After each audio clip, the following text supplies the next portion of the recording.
I seem to have caused a little confusion in my last video dealing with the progressive revelation of hell.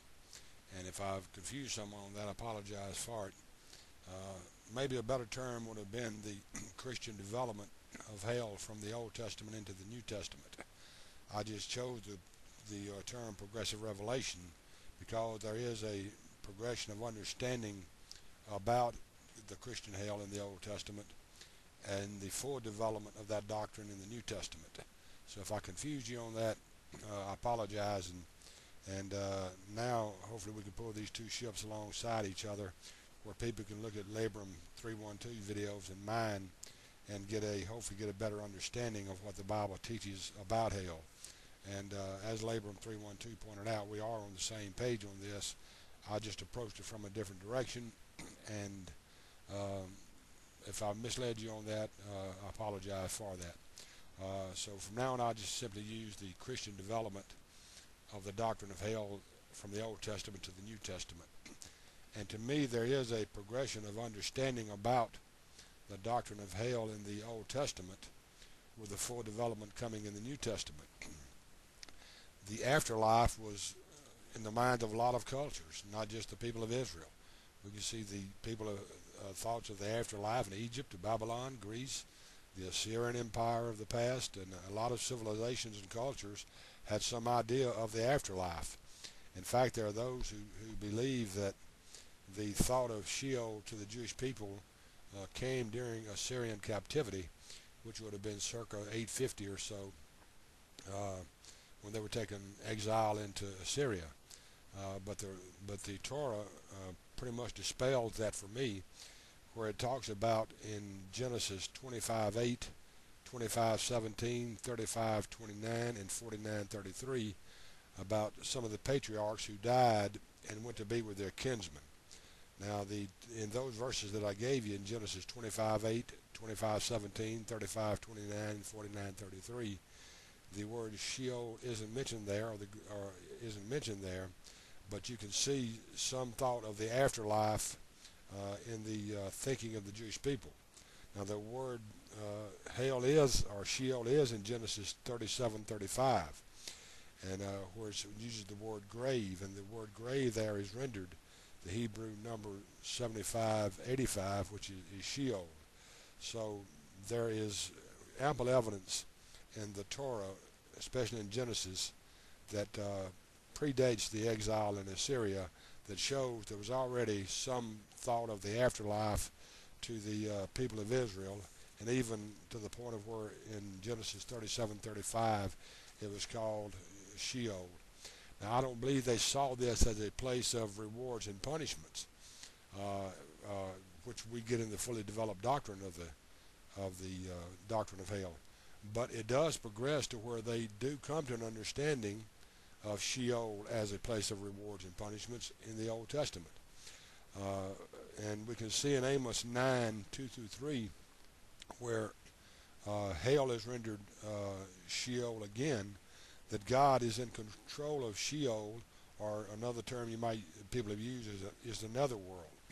He talks about how God has put people there, delivers people from it, in Amos 9:2-3. So it's even evidence in the Old Testament that God, whatever the Sheol is to them, he was in control of it as well.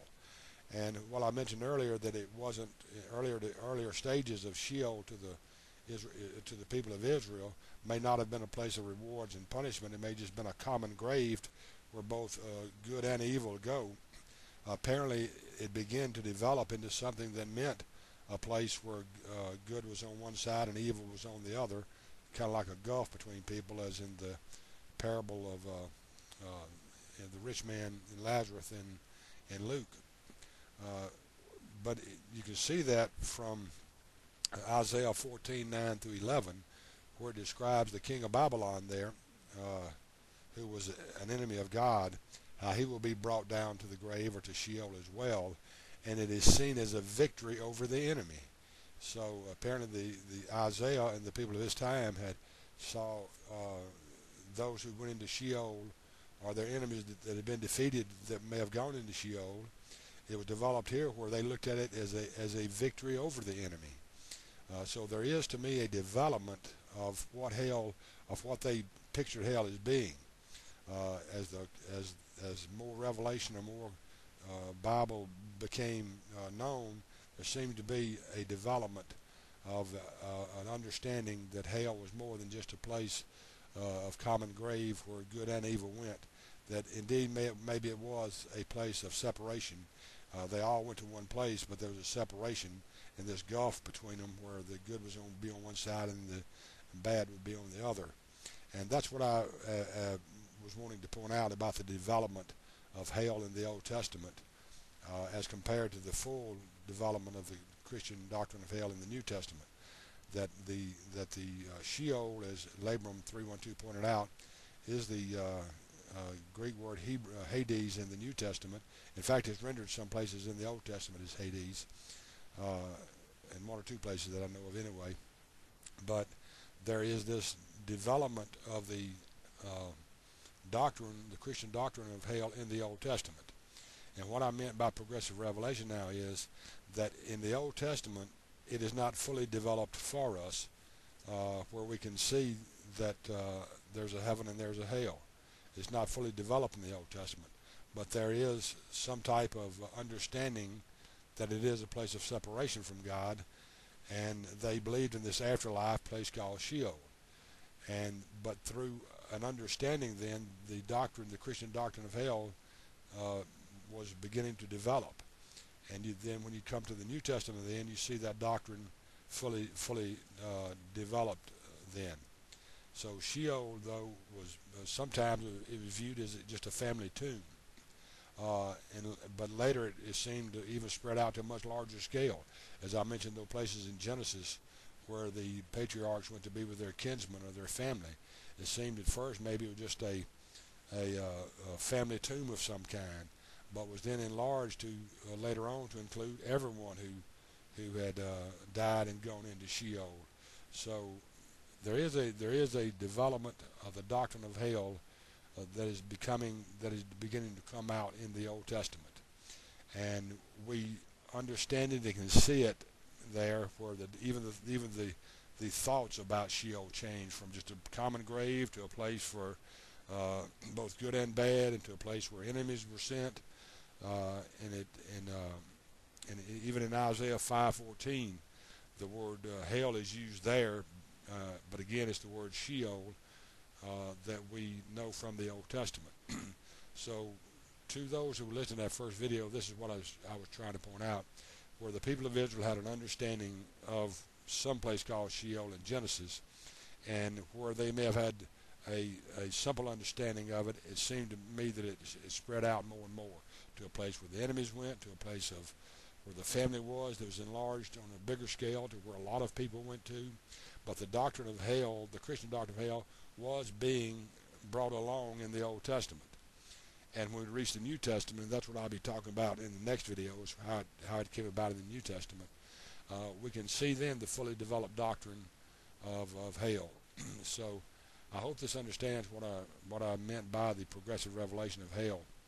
And again, the term I should have used probably was the development of the Christian doctrine of hell from the Old Testament to the New Testament, and how the people of the Old Testament viewed Sheol, how it developed from one thing to another in the Old Testament, to a full development of what we view hell as today in the New Testament.